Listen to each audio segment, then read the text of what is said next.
પાલનપુરમાં સ્થાનિક સ્વરાજની ચૂંટણીને લઈને પ્રચાર તેજ બન્યો છે। ત્યારે ગુજરાત ભાજપ પ્રદેશ પ્રમુખ જગદીશ વિશ્વકર્માએ રામપુરા ચોકડી ખાતે યોજાયેલી ચૂંટણી સભામાં કોંગ્રેસ પર આકરા પ્રહાર કર્યા હતા। વિશ્વકર્માએ જણાવ્યું હતું કે કોંગ્રેસ પાસે નેતૃત્વ, નિયત અને વિઝનની ખોટ હોવાથી લોકો કોંગ્રેસ છોડીને ભાજપમાં જોડાઈ રહ્યા છે। તેમણે કહ્યું કે સમગ્ર ગુજરાતમાં ભાજપ હજારો સીટો પર ચૂંટણી લડી રહ્યું છે અને અનેક સીટો બિનહરીફ થઈ છે।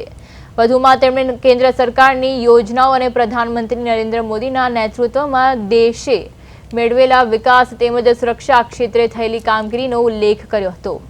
વિશ્વકર્માએ અપીલ કરી હતી કે પાલનપુર સાથે આખું બનાસકાંઠા ભાજપના પક્ષે જીતવું જોઈએ, જેથી વિકાસની ગતિ વધુ મજબૂત બની શકે।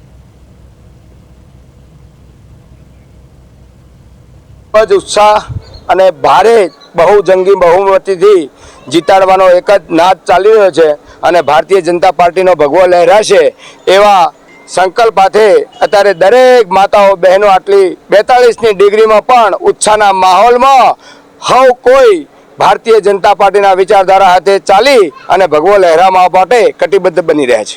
સન્માનીય અધ્યક્ષ જગદીશભાઈ વિશ્વકર્મા સાહેબના અધ્યક્ષસ્થાને આજે પાલનપુર મુકામે ભારતીય જનતા પાર્ટીના સમર્થનમાં વિજય સંકલ્પ સભાનો કાર્યક્રમ હતો।